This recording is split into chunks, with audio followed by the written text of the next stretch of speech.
This is not a spy movie. This is not a theory. This is what happens when one man, armed only with a notebook and a relentless mind, rips open a global secret so big that 5 powerful governments will claim he's insane. They will arrest him in the street, raid his home, and drag him into court as a traitor. And it will be the worst mistake they ever make. Story begins in the freezing rain of a London night, February 18th, 1977. A 25-year-old journalist named Duncan Campbell steps out of a townhouse, his heart pounding. In his coat pocket rests a cheap cassette tape, but what's recorded on it is priceless. 3 hours of testimony from a former intelligence officer describing a hidden world. A world where governments don't just spy on enemies but on everyone. Phone calls, telegrams, private whispers, all being vacuumed into a silent global machine. A machine with a name, Echelon. Duncan has the proof. He just needs to get it home. He takes exactly 14 steps. Then the shadows detach from the walls, dark overcoats, flashing badges. Special branch. Hand sees him, wrenches arms behind his back. The cold steel of handcuffs bites into his wrists. The tape is ripped from his pocket. He is charged under the Official Secrets Act as if he were an enemy agent. The potential sentence, 14 years in prison. His crime? Listening. Asking questions. Doing journalism. The authorities believe they have just contained a fire. They don't realize they have just lit the fuse on a bomb that will detonate across decades and continents. Because Duncan Campbell is not an easy man to scare. A year earlier, he had published the first ever article publicly naming Britain's ultra-secret intelligence agency, GCHQ. The response was instant and sinister. His American co-author was deported. Duncan himself was placed under 24-hour surveillance by MI5, constant tails, phone taps, the whole dark symphony of the state aimed at one young man. He was considered dangerous not because he had a weapon, but because he had a typewriter and the truth. The trial that followed his arrest, the ABC trial, became a circus that exposed the very corruption it was meant to hide. Held largely in secret, it was a farce. Then, it was revealed the jury foreman was a former Special Forces operative who had been agitating for a conviction before the trial even started. The judge was furious. The case collapsed. Duncan walked free with a slap on the wrist. The government's attempt to bury him had failed spectacularly. Instead of silencing him, they made him famous, and they made him angry. But during that chaotic trial, a single clue slipped out. A whispered mention of a top-secret British listening post in Cyprus. A name so sensitive the judge ordered it erased from the record. That clue stuck in Duncan's mind like a thorn. If one secret station existed, how many others were out there? What was the true, monstrous scale of this thing? He was about to spend the next 20 years of his life finding out, embarking on a hunt that was equal parts detective work, physics, and obsession. Welcome to the 1980s. While the world buzzed with celebrity and scandal, Duncan Campbell descended into a labyrinth of dust and data. His was a solitary pursuit, played out in the silent, forgotten corners of technical libraries and obscure archives. He used his physics training not for academia, but for espionage in reverse. He calculated the orbits of communication satellites. He mapped invisible microwave relay paths across continents. He cross-referenced bland defense budget lines that didn't add up, searching for the hidden costs of a hidden war. It was maddening, tedious work. 1,000 dead ends for every tiny step forward. Then, the breakthrough came from a place no one would expect: the trash. Peace activists, baffled by the strange white radomes at a Yorkshire base called Menwith Hill, had taken a desperate chance. They raided the facility's dumpsters.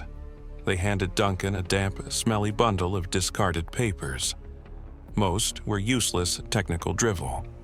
But as he sifted through, a single code name began to appear, scribbled on logs and schematics: Echelon. The ghost finally had a name. That name became a skeleton key. Duncan's investigation exploded. He tracked down nervous former technicians, pieced together contracts, and followed the money. The terrifying picture that developed was not of separate bases, but of a single, integrated organism, a global nervous system for the secret world. Its nodes were everywhere: the bizarre white golf balls of Menwith Hill in England, the isolated dishes of Pine Gap, broiling in the Australian outback, a site so secret Australian prime ministers were forbidden from entering, listening posts in the remote sheep fields of New Zealand, the deep forests of Canada, the fortified mountains of West Virginia. And flying over all of them were the same 5 flags: the UK, USA, Canada, Australia, and New Zealand, the 5 Eyes. This was their joint creation. Every day, this network silently intercepted millions upon millions of private communications, feeding them into banks of supercomputers that sorted, stored, and analyzed them based on keywords, voices, and patterns. Duncan now had the map, and with a chilling certainty, he knew his own name was somewhere in that digital ocean. The surveillance had never stopped. He was being watched watching them. In 1986, they showed him how serious they were. Duncan was deep into a BBC documentary exposing Project Zircon, a billion-pound spy satellite the British government had hidden from its own parliament. Just before it was to air, the police came again. In a coordinated dawn raid, they kicked in his door for the second time in his life, seizing everything. Simultaneously, officers stormed the BBC's offices in Glasgow, physically confiscating the film reels. The message was a boot to the throat. "We can do this whenever we want. Stop." His response was to publish. In August 1988, after years of work, Duncan Campbell laid it all out in a landmark article titled "Somebody's Listening." For the first time in history, a civilian described the Echelon system: its name, its global reach, its capability to spy on ordinary people. He sent it out into the world, and the world shrugged. Governments issued smooth, dismissive denials. The media largely ignored it. To the public, it sounded like science fiction, the paranoid fantasy of a man who'd seen too many spy thrillers. Who would believe a lone journalist over the combined, dignified authority of 5 nations? Inside the vaults of the NSA and GCHQ, however, there was panic. An outsider had blueprinted their crown jewel, but they were trapped. To deny it was to confirm it. So they bet on silence, hoping the story would die in the desert of public indifference. Imagine it. Years of risk, of tension, of digging through dumpsters and decoding satellite paths, culminating in what you know is the truth of the century. And you watch as it sinks without a ripple. Most people would have quit. Duncan Campbell just got louder. He became a fixture at hacker conferences, a writer for obscure journals, a prophet shouting in a digital wilderness, waiting for someone, anyone, to hear. And slowly, across the globe, other people started to hear. In the mid-1990s, echoes began to return. From New Zealand, journalist Nikki Hager published Secret Power, exposing how his tiny country was a listening plug for the 5 Eyes. From America, a whistleblower revealed that Echelon had been used to spy on a U.S. senator. Then came the shock that turned European suspicion into fury. In 1994, the European aerospace giant Airbus was about to sign a $6 billion deal with Saudi Arabia. At the last second, their American rival, Boeing, swooped in and stole the contract. How? U.S. intelligence, via the Echelon network, had intercepted Airbus's internal communications, their strategy, their pricing, even evidence of bribes, and handed it to their commercial competitor. This wasn't national security. This was industrial espionage on a galactic scale. The whispers were now a scream. By 1998, the European Parliament could no longer pretend. They launched an official inquiry. And who did they commission to write the definitive report on this global spy system? The man they'd spent a decade ignoring, Duncan Campbell. The hunter was now the expert witness. The conspiracy theorist was now the authority. In April 2001, Duncan Campbell walked into a packed hearing room at the European Parliament in Brussels. Before him sat politicians from across Europe, skeptical, curious, and angry. Under the glare of television lights, he laid it out again. Calmly, methodically, he presented the satellite photos, the documents, the technical evidence. He showed them the map of their own surveillance. You could see the realization dawning on their faces, the shock, then the outrage. The French delegation was livid. The Germans were aghast. The secret was not just out, it was being presented in sworn testimony. In July 2001, the European Parliament's official conclusion was definitive. The Echelon system exists. It has been used for political and industrial espionage. It constitutes a severe threat to the privacy of citizens.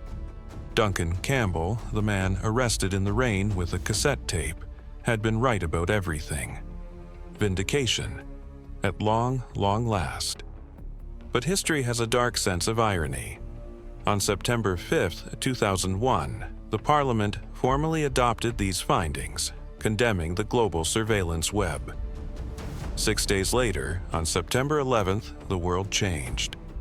The conversation about privacy evaporated overnight, replaced by a desperate global demand for more security, more surveillance, more data. The architecture Duncan had exposed wasn't dismantled. It was turbocharged, expanded, and given a patriotic justification. Echelon didn't die. It simply slithered into the new century with a fresh coat of paint. Duncan kept working, a witness to the grim reality that exposing a secret doesn't always kill it. Sometimes it just forces the secret to adapt. Then, in 2013, the final irrevocable confirmation came. A young NSA contractor named Edward Snowden fled to Hong Kong with a digital treasure trove. Among the thousands of leaked slides and documents were internal NSA newsletters. They casually referenced a long-running signals intelligence program. They mentioned its legacy, its evolution. They called it by its code name. They called it Echelon. There it was, in the enemy's own handwriting. The secret was not just confirmed by politicians or journalists, but by the architects themselves. The man who started with a trembling hand on a tape recorder in the London rain had charted the entire invisible ocean. The machine he exposed never stopped listening. It never will. But because of him, we can never again say we didn't know it was there. The silence was broken, and some secrets once stolen can never be locked away again.